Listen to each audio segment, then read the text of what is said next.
It's time for the Sunnyside View podcast.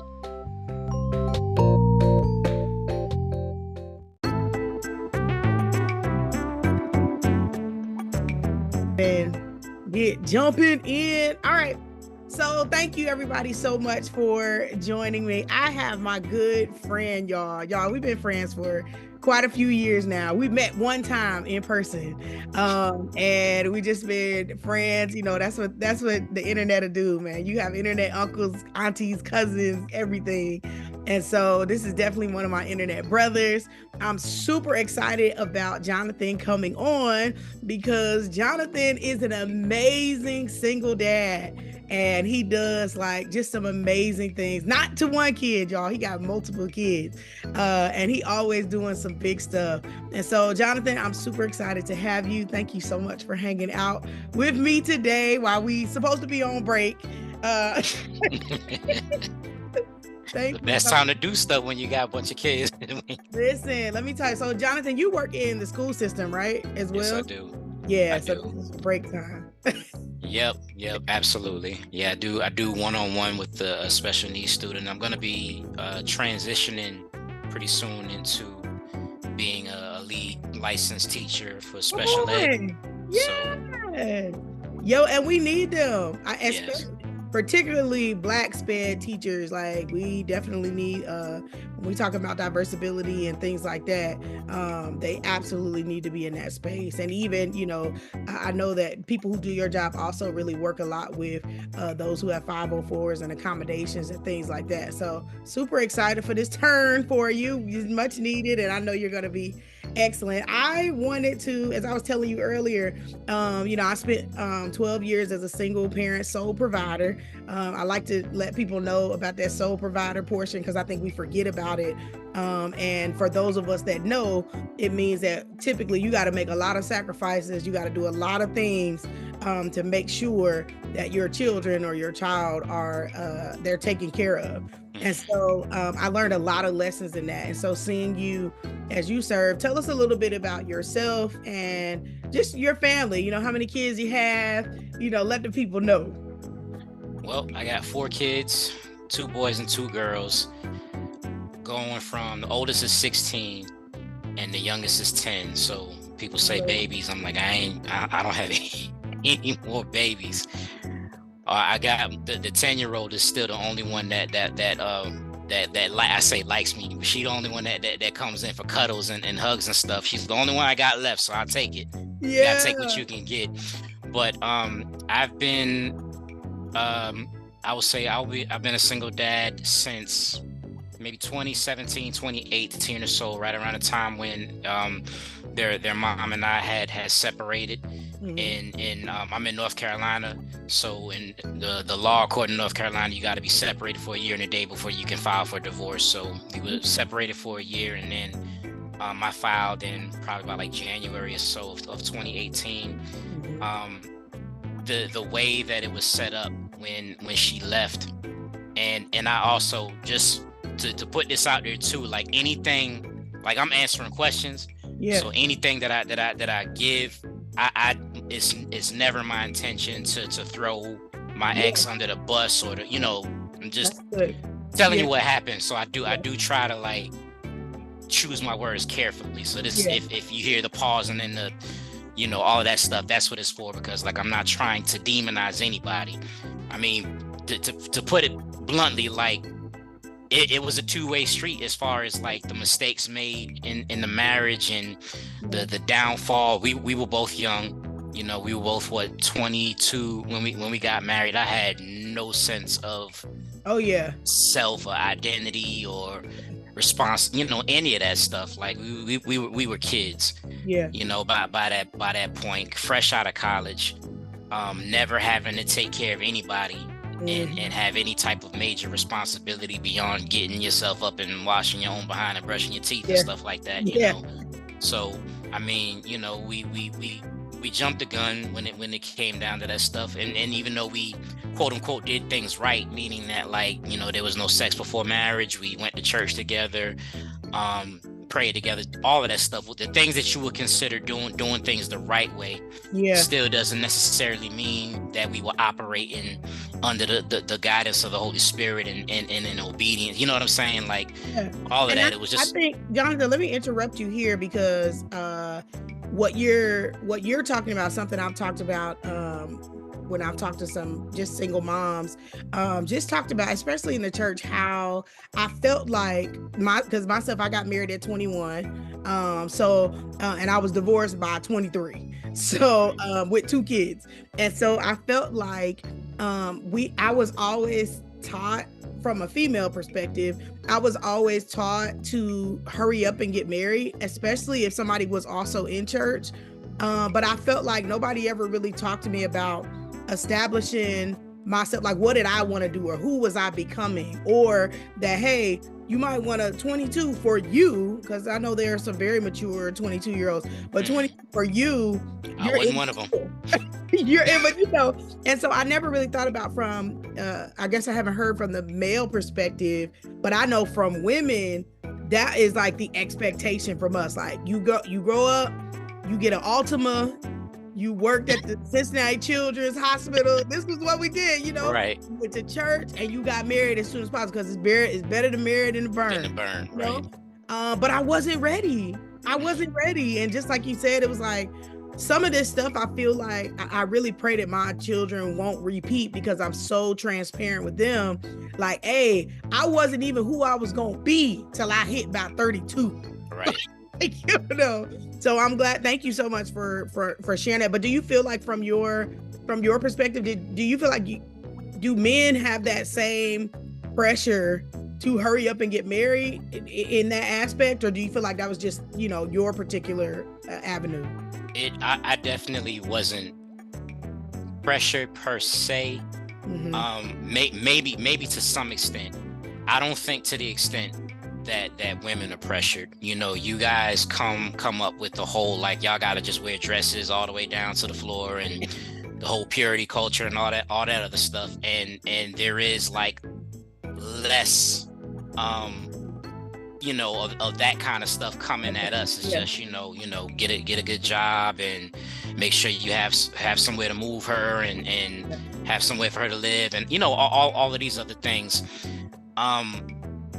From a Christian standpoint, I can't say, like I said, that there is pressure to some extent, because, like, you know, you're dating, and that classic scripture that we throw at each other is better to marry than to burn. It's like, you know, we're looking at marriage as basically like the end game of being able to have sex without it being considered a sin. Yeah. Like that's the prize. Right. That's the prize. You made it. You know, your reward for going without masturbating for 6 months and for not fornicating is you get to get married and have sex freely. Right. But, you know, we're not really taught. And I say this, you asked about men, but I just say this collectively, that we're not really taught, you know, as a general rule of thumb, as Christians, especially as young Christians, that, like, there's a lot more to it that goes into being able to have good sex once you get married.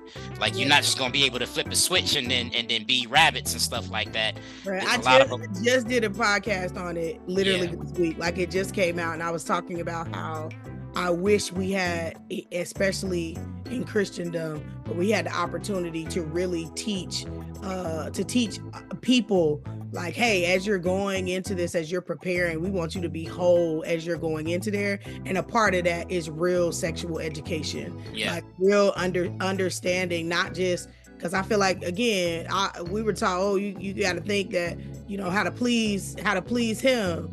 And, you know, but also, you know, talking about just with your partner, what do you do when they don't want to do it? Well, your body belongs to them and their body belongs to you. I'm like, well, there also might be some trauma. That's why there's a reason. So now, even thinking through some of those harder concepts. So I'm so thankful that you're kind of talking through some of your experience with getting to that space. So how did you get, you know, once your marriage dissolved, you know, how did the children come to live with you? And I absolutely know this is so unfair that I'm asking you, because I would never ask a woman how her children came to live with her. But I'm asking you because I have also found that a lot of men don't know how to do that. They don't know they have the option to do it. Yeah. So you could share with us maybe how that came to be. Absolutely.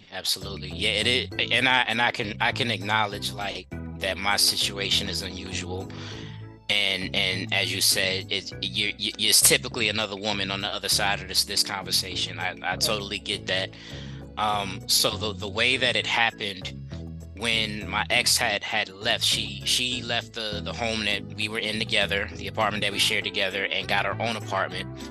And she was pretty much just kind of like, for lack of a better way of phrasing it, living her best life. She was free from the clutches of evil me. And the kids stayed with me during the week because I had just switched to the job that I'm working at now, which is the school. I transferred all the kids over so that we could all just be going to one destination. So it just all worked out for the better. Just one ride, one destination, one pickup, all of that good stuff.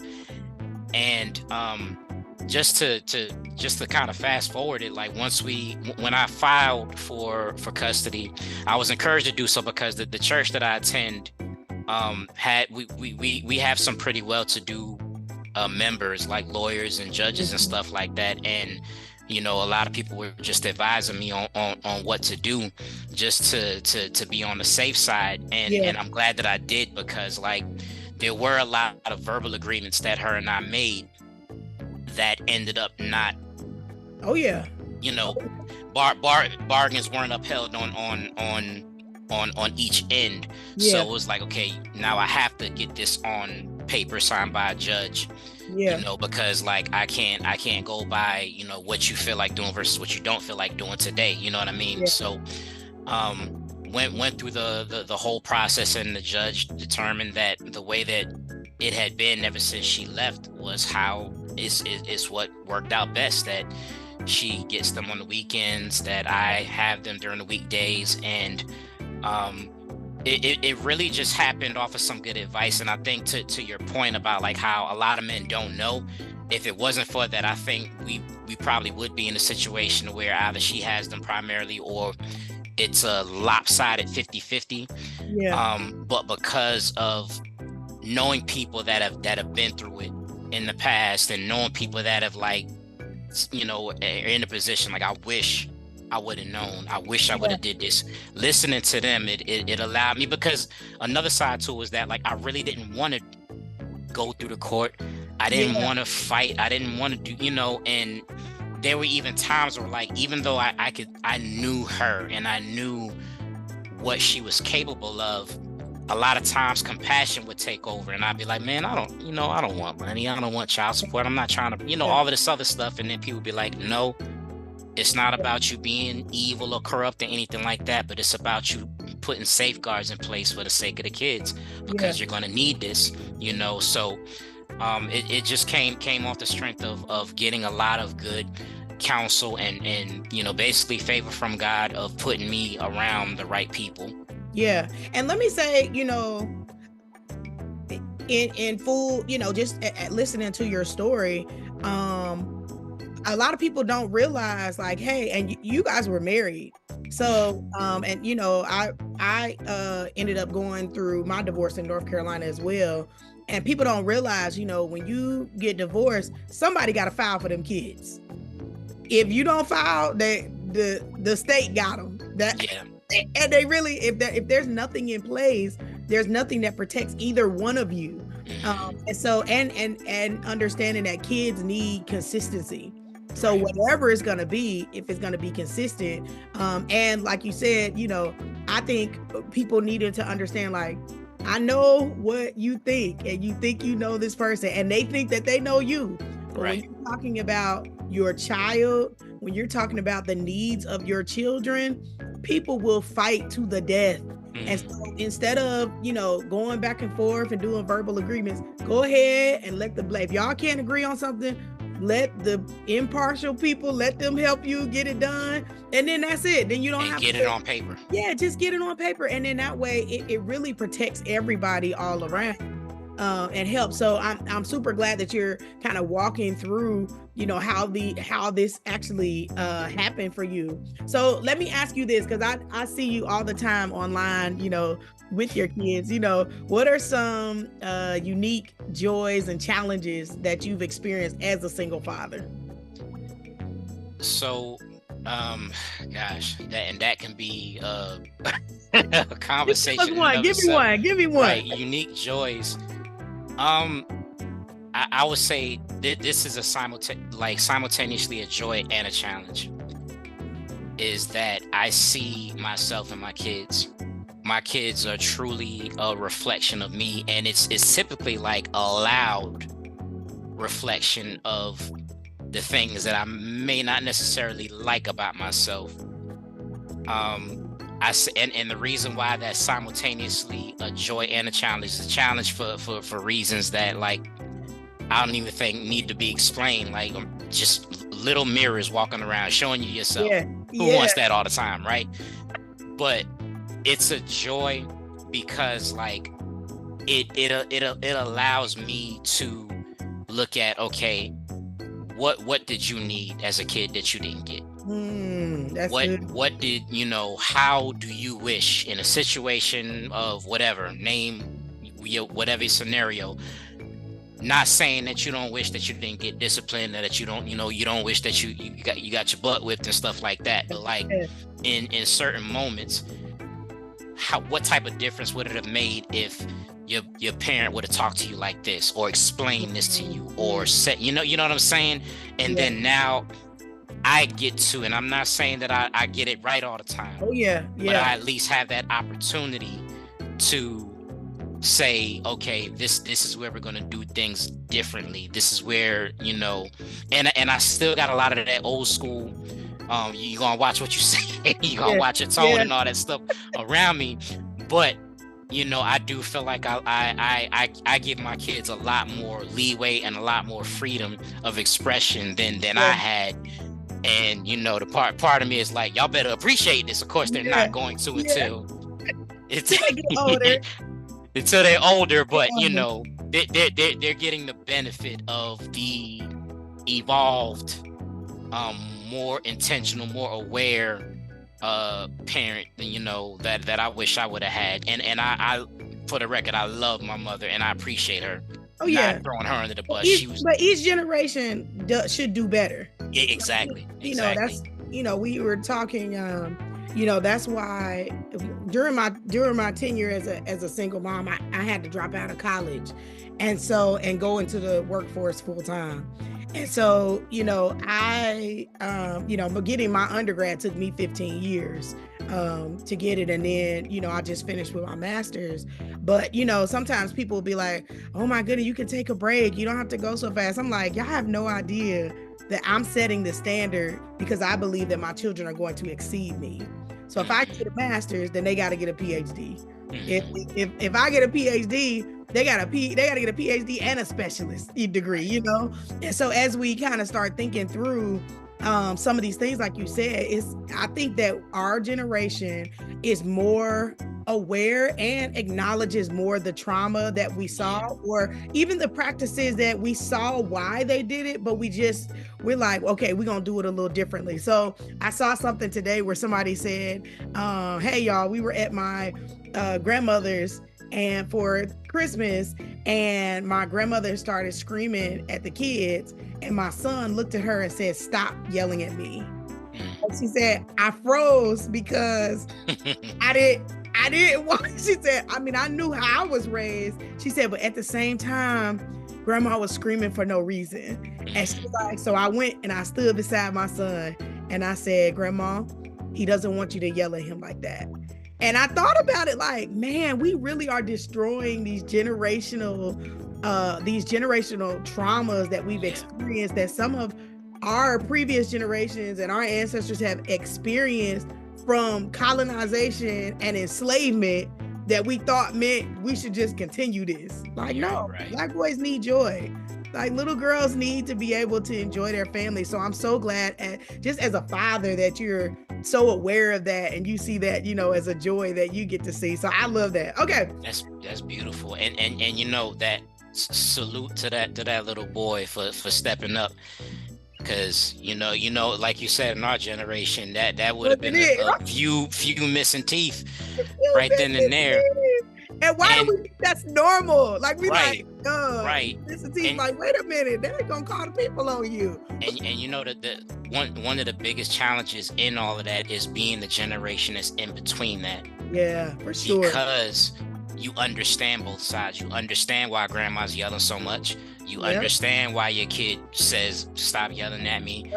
And you wanna bridge the gap without sacrificing anyone's dignity, without allowing for there to be disrespect and all of these different things. So it's salute to the kid and salute to the parent that stood by her son, because that to stand up to your own grandmother, you know, who I'm pretty sure you got a lot of memories with, and not just like the traumatic mememories, but like but just the good stuff, like you respect them. But I love that about. That was beautiful. Yeah, I love that about what we're doing.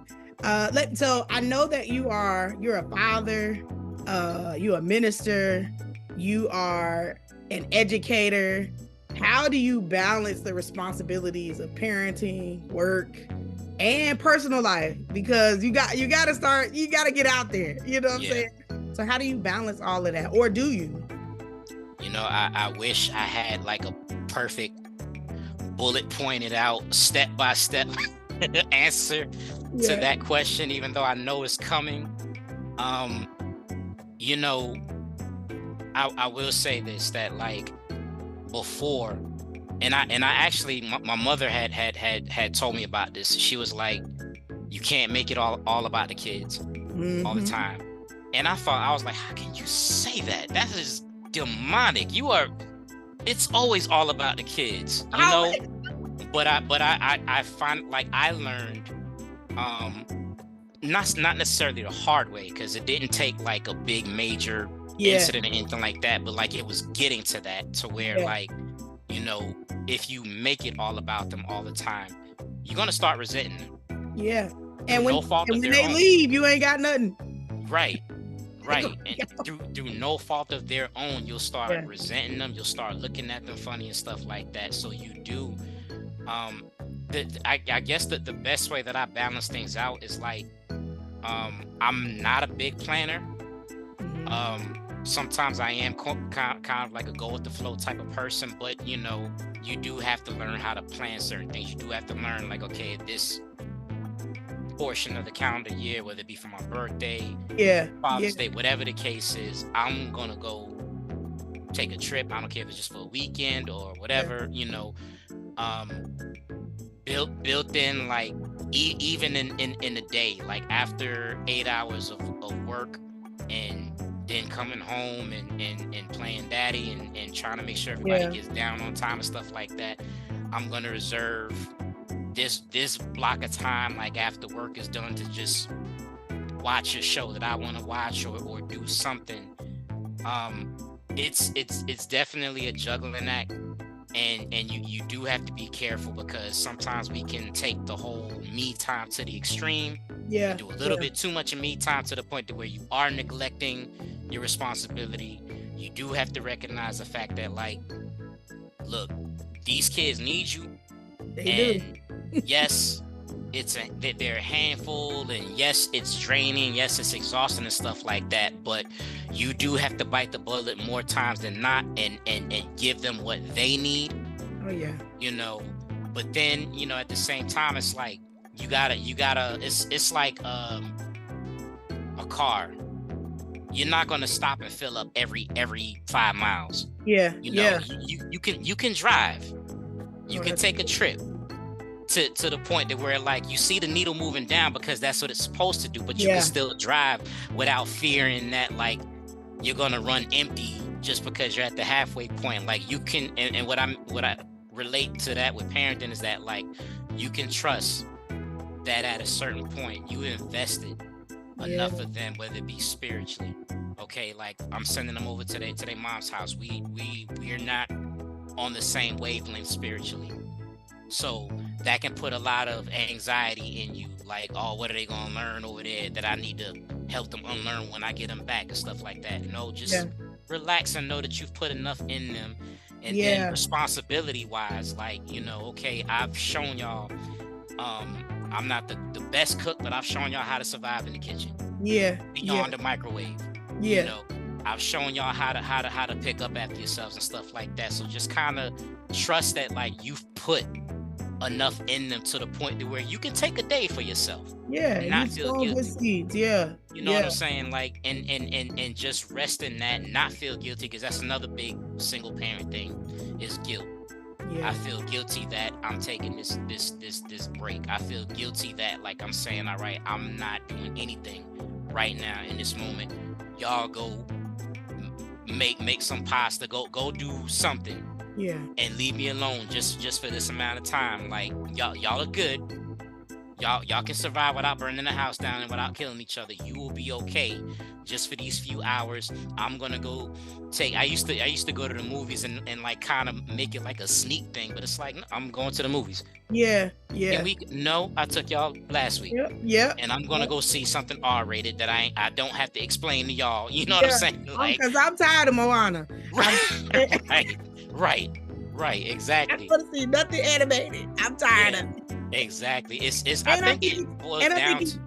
I think it teaches them to spend time with themselves as well. Like, it's like, oh, dad is taking time out to, as they grow up, they're gonna see, like, oh, my dad used to make sure he went and took care. It tells them that you matter as well as a person. No matter what your life is, you still matter. I think you hit it spot on. I spent a long time just living for them, trying to make sure they had move into different states, whatever state offered me more money, I was moving. And so really, I wanted them to see the world, and I wanted them to have things that I had in a 2-parent home. And so that meant that I had to move around, a few times. And so I think you're spot on when you're talking about just sharing with them, like, hey, it is important. I've sown those good seeds, and I feel like that now. I'm talking to, my second oldest and talking to him about college, and I'm like, you can go to Florida, there's an HBCU in Arkansas, and he like, nah, I want to stay in the city. I'm like, the city? Get out of here, But it's because I'm like, hey, I've sown good seeds. I know, I trust that, that harvest is going to come back to me. So, I'm so glad that you're sharing that, because I'm sure there are a lot of parents who are, sometimes you get to the point where you're scared of your child doing different things without you. And I think that's a part of single parenthood that we don't necessarily talk about, the life outside of them. And so, one thing I always did was I made sure to still play on a softball team. That was something that was just for me. My kids couldn't play on it with me. They'd be sitting on the bench and I'd be out on the field, the whole Saturday. That's my thing. I just started, once I turned 40, I joined the 40 plus double Dutch club. So now I do double Dutch, on 30. I'm like, y'all can't come. You got to be 40. You got to be a woman. Get out of here, everybody. And so I love that you are just sharing that with us. We do a good job of exemplifying the work. It's like you said, you show, okay, I'm going straight through getting my bachelor's, going through the master's, because I want them to see the work ethic and stuff like that. But one thing that we often fail to show them is the rest. Rest is a command. That's not a recommendation. That's a command in scripture, mandated by the Most High himself, that we rest in whatever day you want to, it's Saturday or Sunday. We got to show them the rest. We got to show them. So I've been open about, like, yes, I have a session. I got a therapy session right now, so don't knock on my door. Like, I'm gonna, you gotta. And again, I used to, and especially that's one thing about us men is, like, there's this fear of showing weakness and letting people see that vulnerability and stuff like that. But like I said, like I've learned, and I'm still learning, that, like, the kids need to see this. The kids, if it, I'm not saying cry every day in front of them, but it's okay to let them see you cry. It's okay to let them, you don't have to walk them through everything, But you can say, I'm not having a good day. Yeah. No, daddy's not okay right now. And daddy's depressed right now. I'm gonna get through it. I'm not gonna kill myself. I don't want you to worry, anything like that.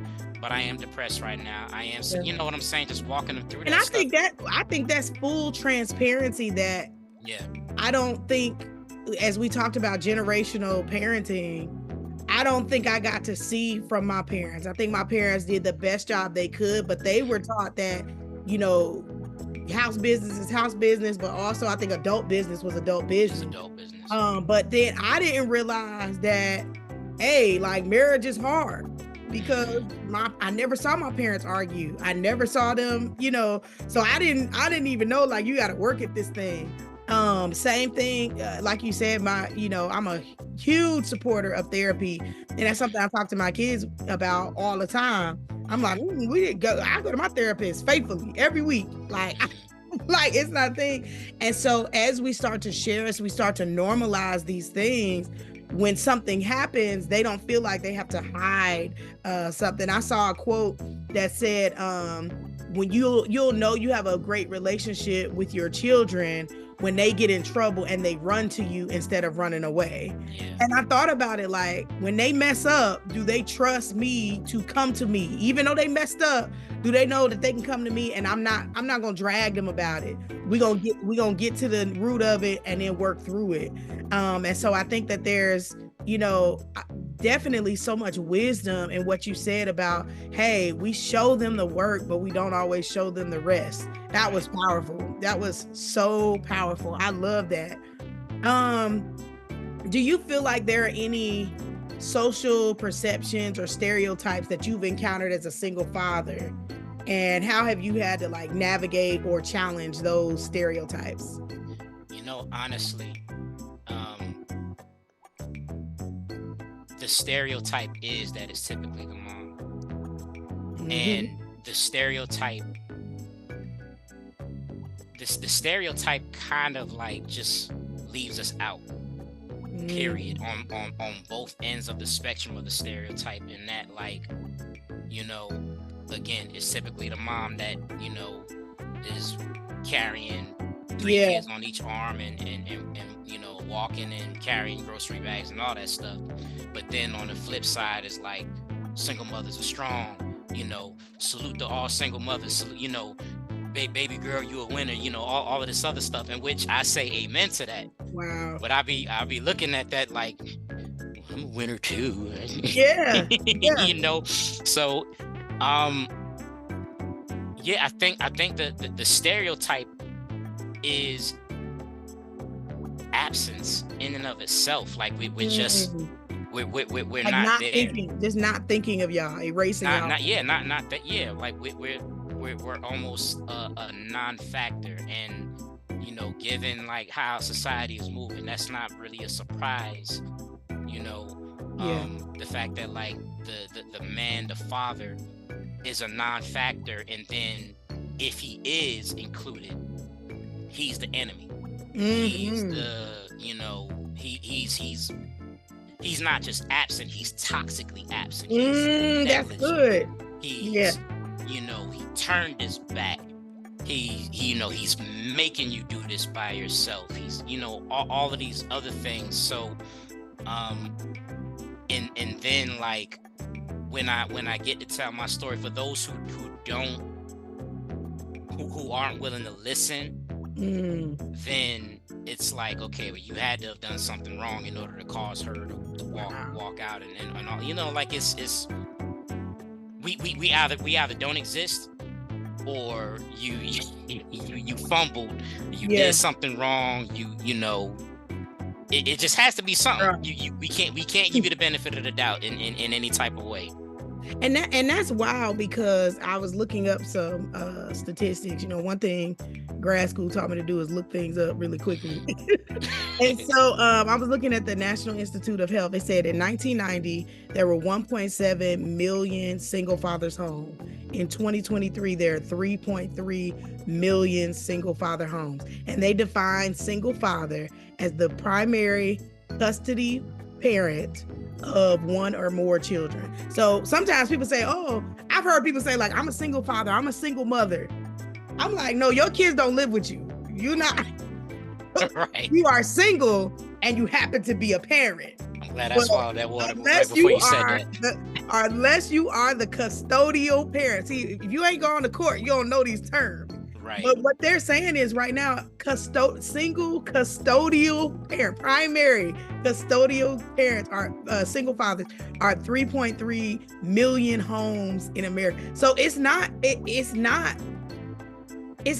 rare is right. what I think. What I'm learning is I think in our community, the like you said, the toxicity that has happened, which, you know, it stems from sin, from colonization, from, you know, it's all kind of things, all kind of systems that really stack together to pull apart the institution of family. But then as we go on, I have a brother who is a felon, and one of the things that we learned from him is that, you know, him trying to get out of jail and to live with his children and their mother will put her out because she is in government housing. So he can't live with her and he can't get a job to do X, Y, and Z. You see what I'm saying? So it continues where we've said that this person has been rehabilitated, but we still don't give them a chance. Same thing, whether you're not a felon or not, if they want to get married and live together, suddenly some of those benefits that the family is receiving will go drastically down. But we can't afford for it to go down. Right. So we punish these fathers or the non-custodial parents for not being in the home when really they really can't afford it. Right. So it becomes like, you know, all of these different things that are attached to it. So we get this narrative that it's us versus them, you know, that it's the mothers versus the fathers. And, you know, everybody, shout out to your church who had people to be able to say, hey, you need to go ahead and take these steps now. Most people don't say that. When they see a father with their kids, they like, it's so good you got your kids. And you probably like, they with me all the time. Like, what you mean? Right. This is just like, yeah, it's that crazy paradox that we're in a society in which, like, you know, there is, you can't see which way is up when it comes down to the Black family, and it's stuff that was put into us long before, you know, our generation and the generation after us even had a chance to open our eyes and know what was going on and stuff like that. And we are like, we're displaying the symptoms of it. And the, you know, basically the, what do you call it, the effects, all of that stuff. And we're fighting each other as a result by the aforementioned, you know, the toxic post of, you know, my baby daddy ain't this, my baby daddy ain't that. And it's not to say that, like, people aren't making bad choices. Right. You know, if your baby daddy left you, whatever the case is, this is not to say that, you know, we just strictly blame racism and slavery and not blame him for not being responsible. I'm not saying that. For not taking good choices. Absolutely. Right. And I say moms too, because I've seen several mothers. Right. You're not the only story that I've seen, not only of moms disappearing. I've seen moms disappear and get ghosts, but I've also seen fathers have to work hard and spend a lot of money just to see their kids. And moms are just like, no, because you're not with me, I ain't gonna let you do it. That's toxicity too. So you're absolutely right. Let's be clear. Right. Seen those as well. Yeah. So you know, absolutely. I mean, I'm so glad that we're kind of getting rid of some of these misconceptions and different things that we're seeing. Before we, you know, end, what can you think of when you look at your children? What is some fatherly advice? What is something that you feel like is specific to you as a father that you're getting to share with them, or that you hope to share with them as they continue? Because you got a 16-year-old baby, your youngest baby 10 years old. Like, oh my goodness, I'm trying to get to you. I mean, I don't know how we ended up with these twins. Oh, and the personality on those two. Boy. Oh gosh, but What is something, from your perspective that you see that you're like, oh yeah, this is something I'm learning from single fatherhood that I know I'm able to pass on to them? There's a lot. There's a lot, and I often pity my children for having a long-winded father who is a preacher and a teacher. Like you couldn't like roll snake eyes worse than that, as far as having a long-winded parent that just wants to teach you everything. And you and Anthony the same way. Oh my goodness. Yeah. I can't do nothing but say what I need to say, taking how 3 hours it takes to say it, and then apologize for the 3 hours that it took to say it. But that's why I can't have my husband on this podcast, right? Because I told him, I said, you and Jonathan, y'all been give these life lessons for 3 hours. Listen, and shout out to Anthony, your husband. That's my brother.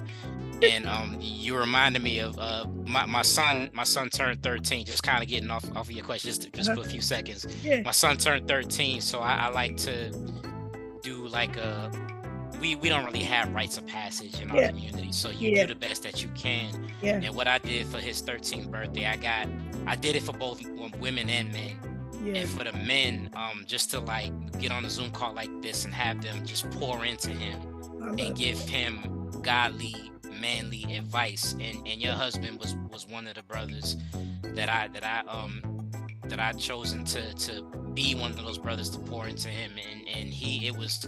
My son was in tears.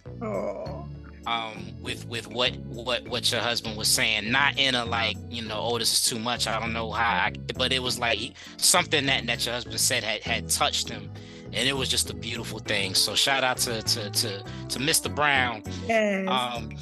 But at the end of the day, like, I first and foremost, and I say this not out of cliche, if I don't teach my kids nothing else, you have to know who Jesus is.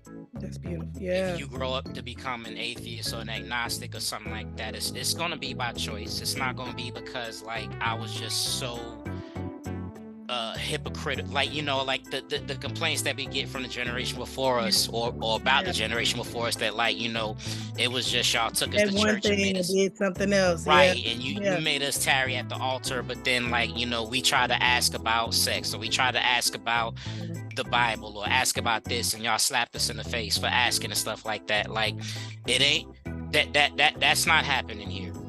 That's not happening here. You struggling with the deity of Jesus, if you struggling with the role of women in the Bible and all this other stuff, we gonna talk about it.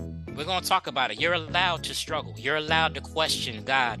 You're allowed to ask these things. And I'd rather you ask these things under my care than for you to go to an HBCU and let them 5%ers answer those questions for you and stuff like that. Yeah, because they bold and strong. Okay. Right. So if I don't teach y'all nothing else, we're gonna have that foundation of the gospel, who God is, who Jesus is.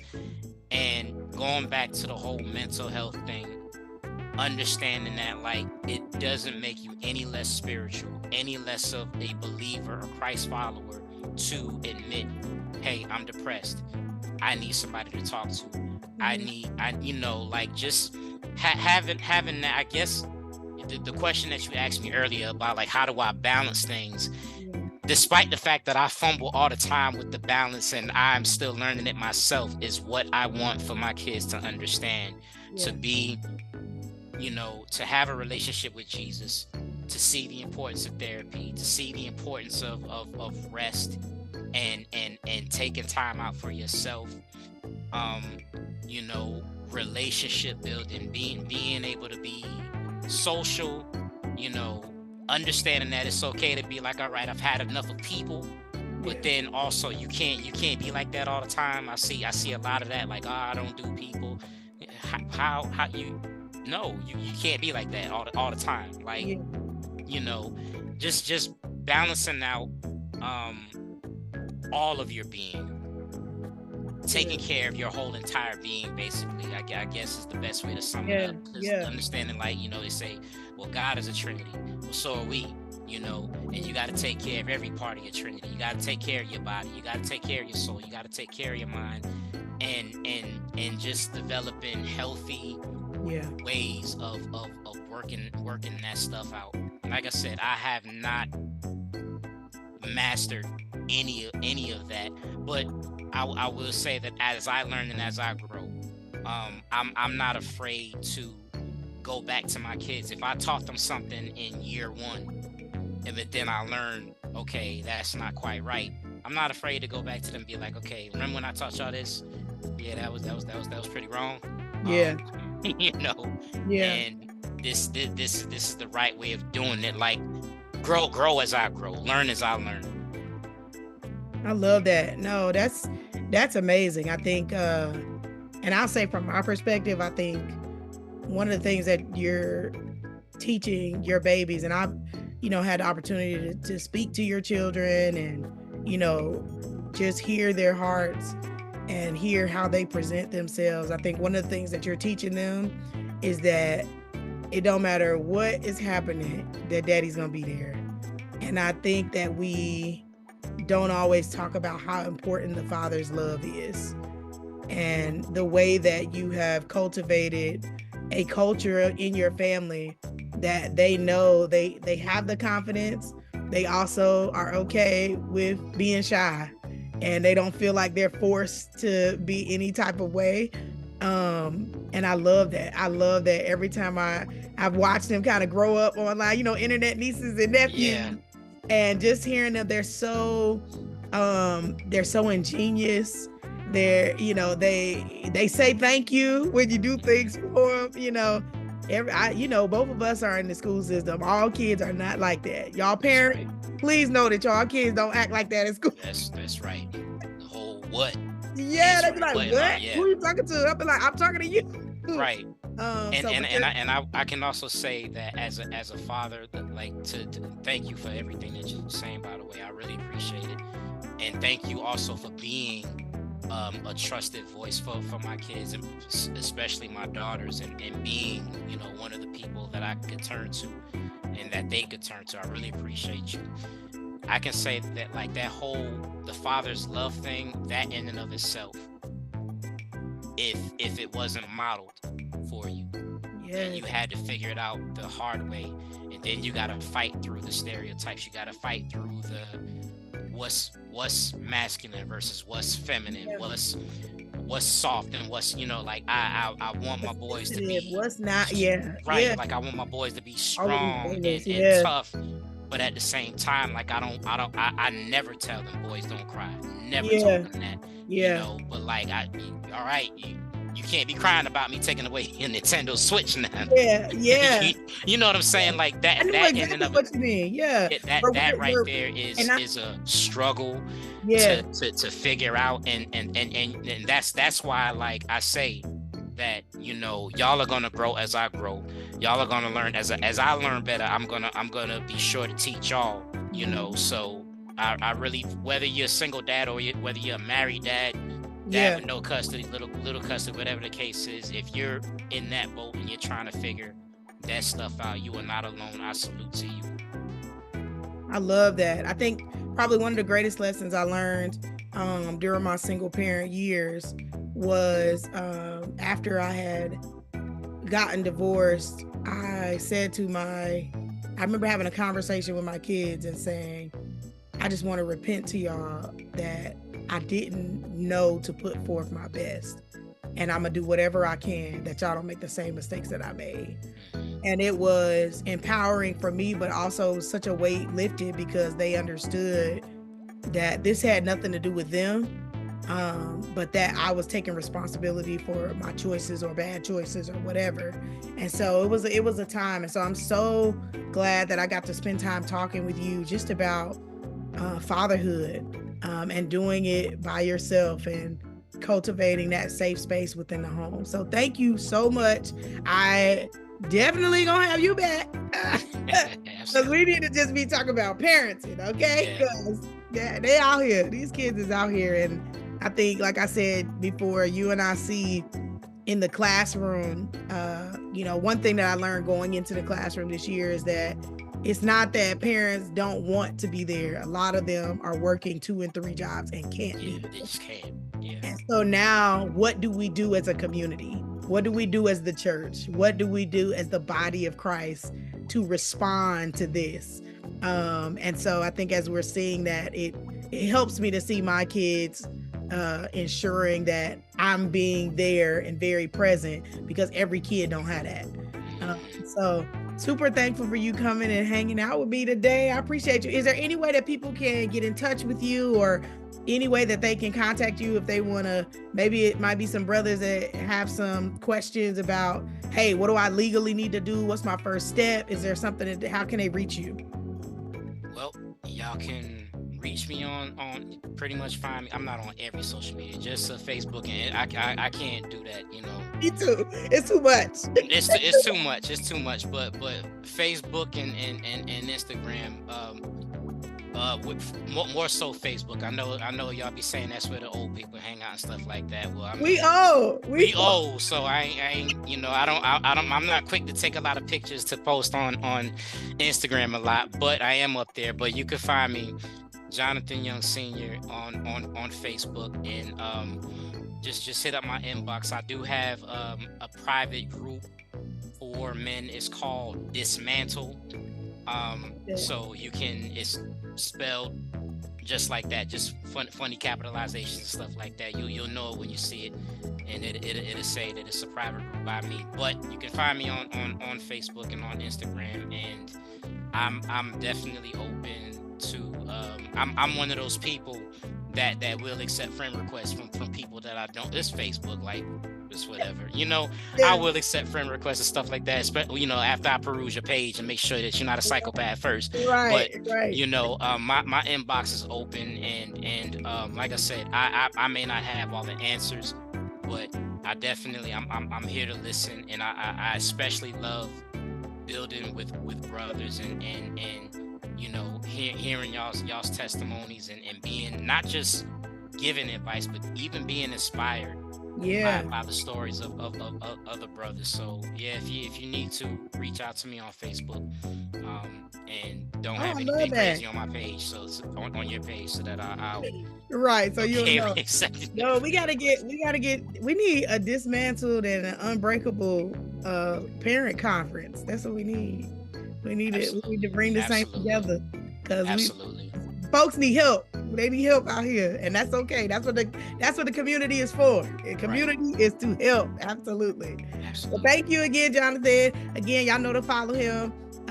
Make sure that you get with his group Dismantled as well. If you can't find him, look for Jonathan Young Sr. Go to my page and look for My Friends, and you can type in his name and it'll be on there as well. Until next time, thank you all so much, and don't forget to keep it sunny.